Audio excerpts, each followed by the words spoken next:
Assalamualaikum warahmatullahi wabarakatuh. Welcome to my channel. Kembali lagi di channel ini, Mindset, berbagi tutorial, berbagi tips seputar digital marketing dan juga tips-tips kekinian.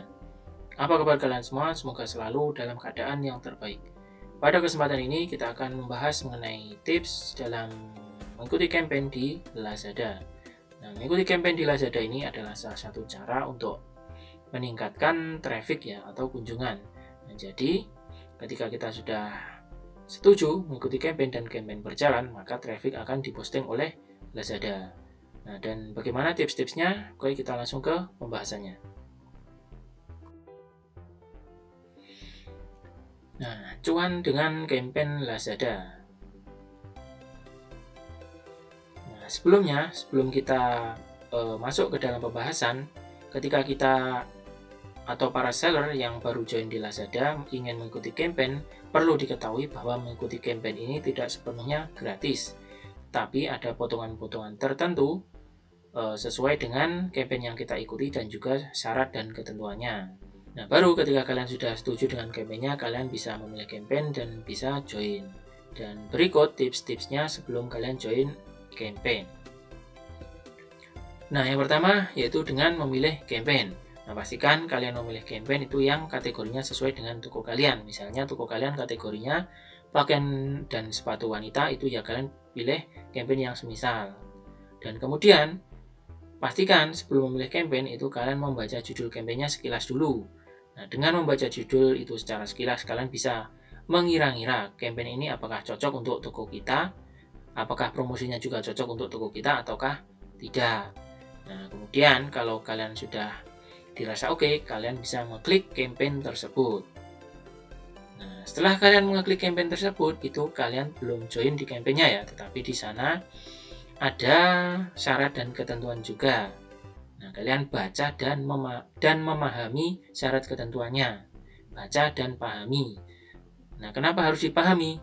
Karena kalau kita tidak bisa memahami, kalau kita asal ngikut campaign, itu kita bisa boncos ya, atau kita rugi. Karena ada persyaratan yang di Lazada itu terkadang mengecoh. Makanya misalnya ada persyaratan harus mengikuti last coin, harus memberikan diskon sekian. Nah, itu kalau kalian langsung klik oke saja, kalian tidak membaca dan juga tidak memahami persyaratan untuk mengikuti campaign tersebut dan sudah terlanjur ikut campaign, kalian otomatis akan rugi. Seperti itu. Kalian baru sadarnya setelah melihat penghasilan toko kalian, loh kok segini, apa yang salah? Nah, itu bisa jadi kalian belum membaca dan belum memahami syarat ketentuan saat ikut campaign. Seperti itu. Nah, kemudian setelah membaca dan memahami syarat dan ketentuannya, itu kita harus melakukan kalkulasi atau perhitungan-perhitungan. Nah, karena kalau kita sudah membaca dan memahami tetapi kita tidak melakukan perhitungan, itu bisa berpeluang juga toko kita itu mengalami kerugian atau boncos tadi. Nah, jadi kita harus membaca dan juga memahami serta melakukan kalkulasi mengenai keuntungan. Apakah dengan ikut campaign ini masih untung atau tidak? Nah, jika kita untung, maka kita bisa melanjutkan untuk mengikuti campaign yang semisal di bulan berikutnya atau di periode campaign yang berikutnya, seperti itu.